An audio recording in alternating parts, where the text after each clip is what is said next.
आज हम लोग बनाएंगे चूल्हे पर बहुत ही टेस्टी और देसी अंदाज में एकदम मस्त वाली कैरी की सब्जी। और इस तरीके से अगर आप चूल्हे पर कैरी की सब्जी बनाओगे ना, आप बोलोगे दीदी लाजवाब बनी थी, एकदम सिंपल तरीके से भी। तो सुबह घर के और एक्स्ट्रा काम निपटाने के बाद नहाकर तैयार हुई, और ना मैं तैयार होने के बाद मिरर के सामने कम खड़ी होती हूँ और इस तरीके से जो खिड़की के कांच होते हैं ना, उनमें देखकर अपने बाल बना लेती हूँ। कल मैंने कपड़ों के साथ में बहुत सारे जूते चप्पल भी धो दिए थे, क्योंकि आप सभी को पता ही है अभी हमने नवरात्रों के व्रत किए हैं और 9 दिन तक मैं और अमन जी स्लीपर नहीं पहनने वाले हैं। ये सारे जूते चप्पल बाहर पड़े पड़े गंदे ही हो रहे थे, सोचा इनको धोकर ही रख देती हूँ। तो कल इनको धोए थे, आज ही सूख गए ढंग से, यानी कि इनका पानी अच्छे से सूख चुका है इनके ऊपर से। इनको धूप में सुखाने की जरूरत भी नहीं पड़ी, क्योंकि गर्मी इतनी तेज पड़ रही कि हॉल में ही रखे थे और सुबह तक सूख गए। और ये जो ब्लैक वाली रैक है ना, इसमें मैं स्पेशली सारे जूते चप्पल धोकर ही रखती हूँ, गंदे बिल्कुल भी नहीं रखती हूँ। उसके बाद में यहाँ पर जयदेव की थोड़ी सी शिकायतें सुनी मम्मी जी से, और फिर पूरे घर को अरेंज करके पूरे घर में झाड़ू लगाई, और झाड़ू लगाकर डस्टिंग करके मैंने सारे घर में पोछा लगाया।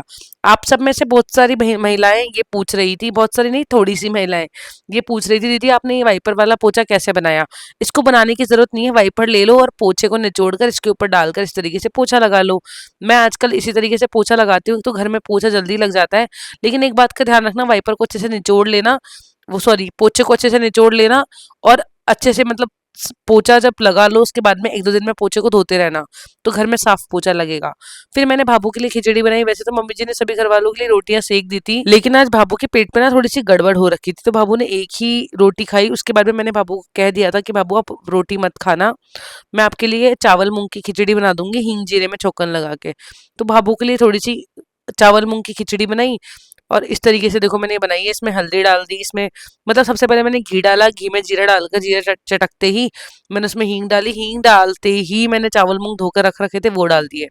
फिर इसमें हल्दी और नमक मिलाकर, पानी मिलाकर इस तरीके से कुकर में सीटी लगने के लिए छोड़ दूंगी। ये चावल मूंग की खिचड़ी की रेसिपी जितनी सिंपल है उतनी ही पेट के लिए सही भी रहती है। अगर लूज टूल्स हो रहे हैं और पेट थोड़ा गड़बड़ है, तो इस तरीके से खिचड़ी बनाकर आप खिला सकते हो। तो जल्दी से खिचड़ी बनाई और फिर किचन के स्लैब की साफ सफाई करी, और कुछ जो बर्तन छीके में जमे हुए हैं ना धुलकर, उनको अच्छे से मैंने वापस से जमा दिया, क्योंकि मुझे और आगे बर्तन मांजने भी तो है ना किचन के। भाभू थोड़ी सी भी बीमार हो जाती है तो कहती है कि मैं 2-4 दिन ठीक रहती हूँ, फिर से मैं बीमार होने लग जाती हूँ।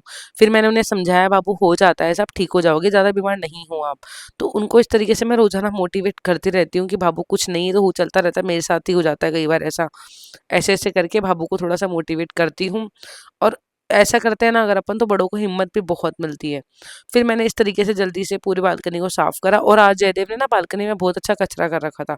ये जो गमला दिख रहा है ना आपको मनी प्लांट वाला, इसकी सारी मिट्टी निकाल कर जयदेव ने अच्छे तरीके से खेलकर और पूरी बालकनी से गंद मचा रखी थी। तो इस तरीके से जयदेव को थोड़ा सा डांटा भी और साथ में बालकनी भी धोई। उसके बाद तब तक खिचड़ी बन गई थी, तो मैंने जल्दी से भाभू के लिए खिचड़ी परोसी, साथ में टेस्टी दही जो कि मैंने जमाया था, बिल्कुल भी खट्टा नहीं जमा। अब मौसम चेंज हो चुका है, जामन हल्का सा भी लगाओगे ना तो दही जम जाता है। फिर उसके बाद भाभू को मैंने गरम गरम खिचड़ी के साथ दही दे दिया था। दही थोड़ा सा ठंडा था, लेकिन खिचड़ी में मिलाकर खाएंगे तो ठंडा नहीं लगेगा उनको बिल्कुल भी। पास में जयदेव भी खेल रहा था अपनी छोटी सी बाइक से, और जब मैंने जयदेव को खाना खाने के लिए कहा ना, तो उसकी एक ही फरमाइश थी कि मम्मी आप अपने हाथों से मुझे खाना खिलाओगे। तो भाभू के साथ साथ मैं भी उसे खाना खिलाने बैठ गई हूँ। अभी तक हम लोगों ने पूजा नहीं करी है, आज नवरात्रों का 7वां दिन है। बहुत सारे कमेंट्स आ रहे थे, दीदी आज 8वां दिन है तो आप 7वां क्यों बता रहे हो, या आज अष्टमी है तो आप बता रहे हो आज 6ठा दिन है। तो मैं बता देती हूँ, मेरा व्लॉग हमेशा एक दिन बाद में आता है। जैसे कि जो भी मैं आज कर रही हूँ वो आप सभी के साथ में व्लॉग में कल शेयर करूंगी। एक दिन बाद का व्लॉग मेरा इस तरीके से लाइव आता है, तो आपको ऐसा लगता है। अदरवाइज इस बार ना अष्टमी और नवमी दोनों एक ही दिन मनाई जाएगी, अब वो तिथि के हिसाब से ही है। तो इसके अकॉर्डिंग आज नवरात्रों का 7वां दिन हुआ, अब कल मनाई जाएगी अष्टमी और नवमी। तो भाभू को खाना परोस कर और जयदेव की जो खाना वाना खिलाने के बाद में मैं आ गई मंदिर में, क्योंकि मुझे मंदिर भी सजाना था। मंदिर में माता रानी का श्रृंगार किया, जो माला ताजा लेकर आए थे वो उन्हें पहनाई। और हमारे यहाँ ऐसा होता है, जैसे कि जो माता रानी को 9 दिन तक जो फूल माला पहनाते हैं ना हम लोग, जो उनको मतलब उनके आगे फूल जो अर्पण किए जाते हैं, तो उन फूलों को ना हम एक जगह इकट्ठा कर लेते हैं। फिर 90 दिन जब हम लोग नवरात्र उठाते हैं, उस समय उन सबको एक साथ ही उठाया जाता है। अब आपके यहाँ पर अलग रिवाज होता होगा, रोजाना मंदिर साफ होता होगा प्रॉपर तरीके से, हमारे कुछ अलग तरीके होते हैं। मतलब मंदिर तो डेली साफ होता है, लेकिन फूल माला जो है कि वो एक जगह रख लेते हैं। फिर उसके बाद माता रानी की जोत देखी, जोत देखकर हम सब ने ढोक दिया और माता रानी की जोत में भोग लगाया। बहुत सुकून मिलता है, घर में एक अलग ही पॉजिटिव वाइब्स आ जाती हैं। नवरात्रों में चाहे कितना भी बिजी शेड्यूल क्यों ना हो, लेकिन इस तरीके से माता जी की पूजा हम करते ही हैं 9 दिन तक। अब चाहे वो घर में करें या फिर मंदिर में जाकर करें। इस बार हमने मंदिर में पूजा नहीं करी और घर में ही माता जी की जो पूजा स्थापना है, मतलब कि स्थापना यहीं कर ली थी हमने नवरात्रों में। इस बार मंदिर में पूजा में पापा जी और मम्मी जी बैठे हैं। हम सभी ने बारी बारी से आरती करी और इस तरीके से माता जी की आरती गाते हुए हम लोगों ने माता जी की आरती करके सभी घर वालों ने आरती ली। और पूरे घर को आरती देने के बाद आप सभी भी आरती ले लीजिएगा। आप सभी के ऊपर माता रानी की कृपा यूं ही बनी रहे, मैं तो भगवान जी से यही प्रार्थना करूंगी। और आप सभी कमेंट्स में जय माता दी जरूर लिख देना। और ये देखो, बच्चे कहते हैं ना, बच्चे मन के सच्चे, तो वही बात आ गई है। अमन जी माता रानी को दंडवत प्रणाम कर रहे थे, उसी बीच जयदेव उनके ऊपर जाकर लेट गया। खैर ये तो बच्चों का प्रेम होता है और बच्चे बड़े नटखट भी होते हैं, तो इनका बुरा भी नहीं माना जाता।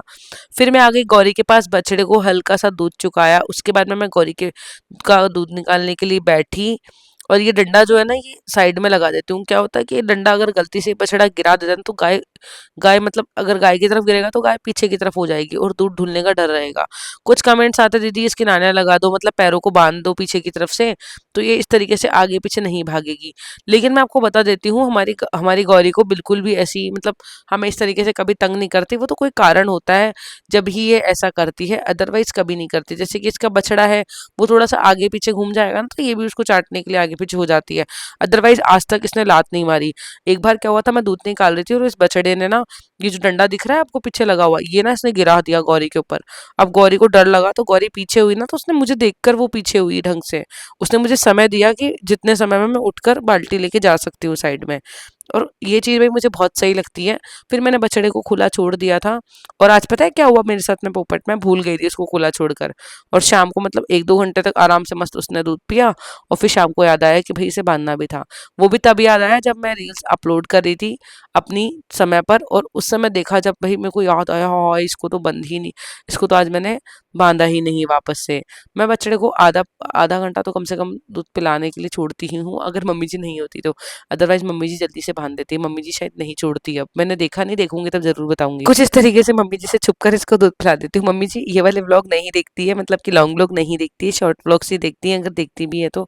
और शायद इन दिनों में देख भी नहीं रही है, क्योंकि बहुत बिजी शेड्यूल चल रहा है उनका। तो शॉर्ट व्लॉग्स देख लेती होंगी, लेकिन लॉन्ग व्लॉग बिल्कुल नहीं देखती मम्मी जी। तो मम्मी जी को नहीं पता कि मैं आपको बता रही हूँ ये वाली बात, कि बछड़े को इस तरीके से ज़्यादा देर में दूध पिलाती हूँ। फिर उसके बाद मैंने केरी काटी, केरी के लिए मैंने गंडा सा यूज़ किया है। इस तरीके से केरी काटी, बहुत सावधानी से काटनी पड़ती है, मम्मी जी तो आराम से काट लेती है, लेकिन मैंने भाई थोड़ी मुश्किल तो लगी, लेकिन काट ली। बस डर लगता है कई बार अंगूठा हाथ पे लगा के, तो मैं बिल्कुल कट नहीं करती, क्योंकि मेरा निशाना बिल्कुल खराब हो जाता है इसमें। कैरी को 4 से 5 बार धो लिया था मैंने अच्छे तरीके से, क्योंकि आपको पता है मैंने अभी फर्श पे काटी है तो गंदी हो ही जाती है कैरियाँ। फिर इनके अंदर जो ये जो इनके कैरी की जो छोटी-छोटी कच्ची-कच्ची गुठलियाँ होती है ना, ये मैंने निकाल ली और इस तरीके से कैरी को भगोनी में डाल लिया। अब हम लोग आ गए ऊपर छत पर चूल्हे के पास में। अब बनाएँगे खाना। सबसे पहले चूल्हा सुलगा लिया, भाभू ऊपर आ रही थी तो भाभू भी सामान ले आई। पता है आपको, अभी गौरी का दूध निकल कर आई, जब भाभू बोलने लगी मेरा पेट में वापस से दर्द हो रहा है।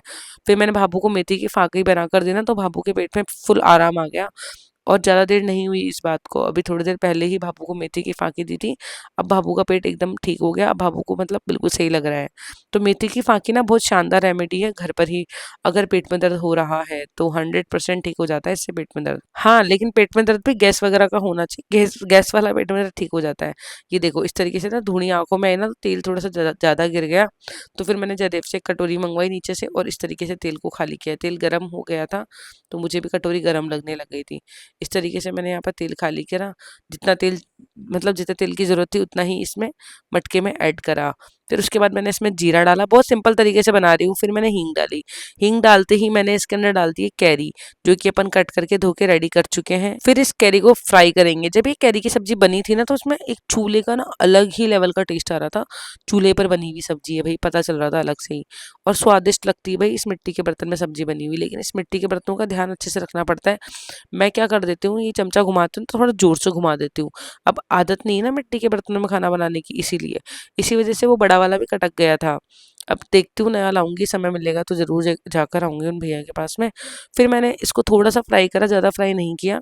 हल्दी, नमक, मिर्ची डालकर मैंने इस तरीके से अब सब चीज़ों को अच्छे से फ्राई कर लूँगी। देखो कि जो सारे मसाले मैंने डाले ना वो इस कटी हुई जो कैरी है ना इसमें मिक्स हो जाएँगे। फिर इसको अच्छे से फ्राई करने के बाद जब मसाले जलने लगे ना, मतलब आपको लगे अब जल जाएँगे कि ज़्यादा फ्राई करूँगी तो, तब तक इन्हें फ्राई कर लो, अच्छे तरीके से पका लो मसालों को। फिर लगे कि आप ज़्यादा फ्राई करूँगी तो मसाले जल जाएँगे, तो इसमें डाल दो आप पानी। पानी इतना ही डालिएगा क्योंकि ढककर भी पकाएँगे ना तो पानी मतलब कम ही लगेगा। तो मैंने यहाँ पर ये देखो थोड़े से मटके झटके भी कर लिए। भाभू कह रही है पूरा कर, मटका झटका करे तो आधा अधूरा मना कर जे। हमारे यहाँ पर क्या होता है कि मत कर जे मतलब नहीं करने को बोलते हैं, मना कर जे। जैसे कि ये ऐसे ऐसे नहीं बोलते अपन किसी को, वहां मत जाना, वहां जाके आना, वहां मत जाना, वो मत करना। तो हम बोलते हैं वो मना करना, वहां मना जाना, मतलब मत को मना बोलते हैं हमारे यहाँ ससुराल में। मायके में नहीं बोलते, ससुराल में बोलते, तो मेरी भी वही आदत पड़ गई। फिर उसके बाद में यहाँ पर मैंने कैरी की सब्ज़ी जब पक गई थी ना, तो उसमें मैंने ऐड कर दी थोड़ी-सी चीनी। चीनी बहुत अच्छी लगती है, वैसे चीनी से ज़्यादा तो गुड़ अच्छा लगता है, लेकिन गुड़ था नहीं अभी तो चीनी ही ऐड करी है। और चीनी मुझे कम लग रही थी, तो इस तरीके से मैंने कैरी की सब्ज़ी की तैयारी शुरू कर दी है। देखो, अब थोड़ा-सा पकाऊँगी इसे, चूल्हे में आँच दे देती हूँ। चूल्हे पे खाना बनने का यही रहता है कि भई आँच भी समय-समय पर देते रहो। फिर जब ये सब्ज़ी बन गई तो मैंने इस तरीके से इसे निकाल लिया है और अब भगोनी में खाली कर लूँगी। सब्ज़ी गरम थी तो मैंने थोड़ा-सा चमचे से खाली करा और अब साथ में इसको चेक करूँगी कि गरम है कि नहीं है चारों तरफ से। मुझे नहीं लगा तो मैंने हाथ से ही इसको इस तरीके से भगोनी में खाली कर दी सब्ज़ी को। अब इस बर्तन को साफ़ करके मैंने इसके अंदर दाल उबालने के लिए रख दी है। अब क्योंकि आज बनाएँगे हम लोग दाल भी। पापा जी का भी व्रत चल रहे हैं 9 दिन के।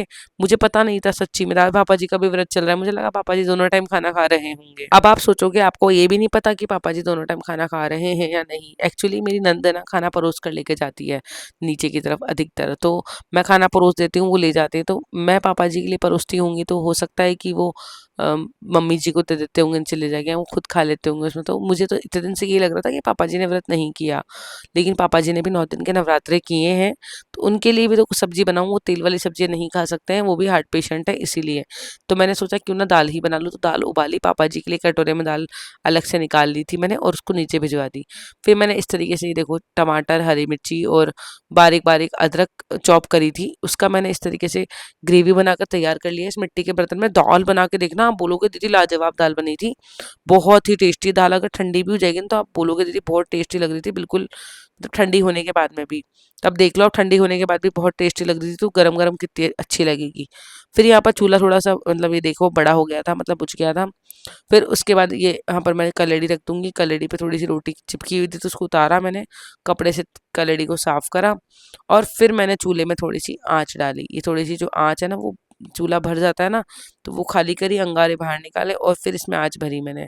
थोड़ी-सी धुनी तो हो जाती है लेकिन ठीक है, अब फूकनी लानी पड़ेगी। फूकनी नीचे वाले चूल्हे के पास तो रखी है, यहाँ नहीं रखी। और अगर चूल्हे नीचे वाले चूल्हे की मैं फूकनी यहाँ ले आऊँगी ना तो फिर नीचे बहुत ज़्यादा ज़रूरत पड़ती है। मम्मी जी रोज़ाना गौरी के लिए बाट भी बनाती है वहाँ पर। तवा गरम हुआ और इस तरीके से मैंने रोटियाँ बनानी शुरू कर दी। और आज ना मैंने सोचा रोटियाँ ना गरमा-गरम तवे पर ही सेकनी है। तो इस तरीके से रोटियाँ सेकने का ये प्रोसेस यहाँ से चालू हो गया। अमन जी ने यहाँ पर छाबड़ी रख दी है, अमन जी भी ऑफ़िस से आ गए थे। जयदेव मुझे कुछ बात कान में ऐसे ही बोल रहा था कि हम सब हँसने लग जाते हैं जयदेव की बातें सुनकर। जयदेव ना बहुत प्यारा है। आज हुआ ऐसा था कि आज घर पे ना प्लम्बर आए थे, प्लम्बर अंकल एक नल ठीक करने के लिए। तो जयदेव वो अंकल को कुछ नल वगैरह और चाहिए था, मतलब जो नल था वो खराब था बिल्कुल, तो दूसरा नल वहाँ पे लगना था। तो जयदेव के पापा मतलब अमन जी और वो अंकल दोनों जा रहे थे नल लेने के लिए। तो जयदेव उनके पापा अपने पापा के कान में कहता है, पापा है ना मम्मी को कह दो कि मुझे भी साथ ले चलो, मतलब आप मुझे भी साथ ले चलो और मम्मी को ऐसे कह दो कि तू दिव्या यहीं रह, छोरे को तो मैं अपने साथ ले जाता हूँ। एक्चुअल उसने यही लाइन बोली थी। तो जयदेव को ना इतनी बातें आती है ना, मैं आपको क्या बताऊँ। आप कभी हमारे घर आओगे ना तो जयदेव आपसे इतनी इतनी बात करेगा, आप मतलब ये जज नहीं कर पाओगे। आप सोचोगे कि जयदेव को आप बहुत पहले से जानते थे। जयदेव आपको बहुत सालों से जानता है, इतना खुल के बात करेगा आपसे। और जयदेव का यही नेचर ना बहुत उसकी मतलब उसका सीधापन झलकाता है। ये दिन भर ना एक जगह बैठ ही नहीं सकता, ये पूरे दिन कुछ ना कुछ कीड़ेबाजी करता रहता है। जैसे आपको एक बात बताती हूँ, अब आप लोग कहोगे कि आप अपने बच्चे को कंट्रोल नहीं करते, लेकिन ऐसा कुछ नहीं है। आपके कहने से बच्चे को पीट तो नहीं सकते हैं, लेकिन बच्चे हैं, मन के सच्चे हैं, कुछ भी कर सकते हैं पीछे से। दिया जल रहा था, अभी जयदेव ने कुछ बत्तियां बनाई थी रुई से, अभी आपके साथ मैंने व्लॉग्स में शेयर भी किया था। तो जयदेव ने उस दिए का क्या किया कि वो सोचा कि जो जो दिया दीपक जल रहा है ना अखंड दिया, उसके उसके कटोरी के अंदर जयदेव ने 2-3 बत्तियाँ ले जाकर जलाने की कोशिश करी और इस चक्कर से उसने वो अखंड दिया भी बड़ा कर दिया। फिर मैंने उसको मतलब बिल्कुल भी नहीं डाँटा, सच्ची बता रही हूँ नहीं डाँटा, उसको समझाया कि जयदेव इस तरीके से आप नहीं कर सकते हो, मैया रानी पाप देती है और भई माता रानी है, हम सभी को माफ़ कर देती है, तो इतना इसको सोचने की ज़रूरत भी नहीं है, बच्चे मन के सच्चे होते हैं। और ये पता है ऐसे काम पता नहीं कब कर देता है हमारी आँखों से ओझल होकर, मैं तो किसी काम में लग जाती हूँ तो ये ऐसे कर देता है ये। अब ये क्या करता है कई बार चूल्हे में जो नीचे चूल्हा है ना मम्मी जी गाय का बाट बनाती है, उसमें पानी भर देता है पूरे में। तो अब उसमें बाट कैसे बनाए? फिर उसकी बानी निकालनी पड़ती है, उसमें चारों तरफ बानी लगानी पड़ती है, दूसरी बानी उसमें भरनी पड़ती है, सूखी हुई बानी फिर उस चूल्हे में हम आँच दे पाते हैं। तो जयदेव के काम बहुत खराब है, मिट्टी के पूरे हाथ में हंट के अच्छे तरीके से और दीवारों पर हाथ छाप देता है। मतलब मैं तो ये मानती हूँ यार ये अपना बचपन जी रहा है, अगर हम अभी से इसको रोका-टोकी करेंगे तो उसको कितना अजीब लगेगा ना। तो जहाँ मुझे लगता है ना बच्चों को कंट्रोल नहीं करना चाहिए, वहाँ तो ठीक है, लेकिन जहाँ लगता है वहाँ कंट्रोल करना चाहिए तो मैं करती भी हूँ। जयदेव की सबसे अच्छी आदत है कि जयदेव ज़िद्दी नहीं है बिल्कुल भी। जयदेव किसी बात के लिए बोलता भी है ना अगर हमें तो हम उसको मैं उसको अपने अकॉर्डिंग टेकल कर लेती हूँ और वो अपनी बात मेरी बात को मान भी जाता है। ये नहीं कि ज़िद्दी करके फर्श पे लोट-पोलोट हो रहा है, ऐसे बच्चे पर्सनली मुझे अच्छे नहीं लगते। मतलब बच्चे तो बुरे नहीं लगते लेकिन उनकी आदत अच्छी नहीं लगती मुझे बिल्कुल भी। और मुझे ऐसा लगता है कि अगर बच्चा ऐसा कर रहा है तो उसका ज़िम्मेदार वो बच्चा नहीं है, पेरेंट्स है उसके। खैर अब आप बोलोगे दीदी बहुत ज्ञान देते हो आप, चलो टॉपिक चेंज कर देती हूँ। बाटी भी बनाई है मैंने मेरे लिए, 2 बाटी सेक दी, घरवालों से पूछा था किस-किस को बाटी खानी है, किसी को नहीं खानी थी। तो मैंने अपने लिए बाटी बनाई और इस तरीके से अमन जी के लिए रोटी, अमन जी को भी बाटी नहीं खानी थी पता है। देसी मक्खन में बाटियाँ चुपड़ी, पता है बाटी बनाना बहुत आसान होता है, इस पे आप लोग सोच गैस से भी ज़्यादा आसान होता है चूल्हे पर बाटी बनाना। आपके साथ ना प्रॉपर रेसिपी ज़रूर शेयर करूँगी बाटी की, साथ में मैंने दाल परोस ली, बाटियों को देसी मक्खन में शानदार तरीके से चुपड़ लिया है मैंने और ऊपर से दाल में नींबू ऐड कर लिया है, कैरी की सब्जी है ही। अमन जी की रोटी पर भी बढ़िया देसी मक्खन चुपड़ दिया है। अब अमन जी लेकर आ गए हैं मिर्चियाँ हरी, जिसको मैं चूल्हे की इस आँच में उठा दूँगी और ये बढ़िया सी भुन जाएगी।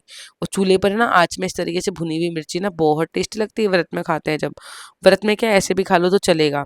फिर मैंने दही ले लिया और आज हम ना दही ले रहे हैं थोड़ा-थोड़ा, साथ में मैंने बूंदी ले ली, बूंदी का रायता बनाएँगे, मतलब रायता तो क्या सिंपल सी बूंदी और इसमें भुना हुआ जीरा ऐड कर दिया पिसा हुआ हाथ से ही।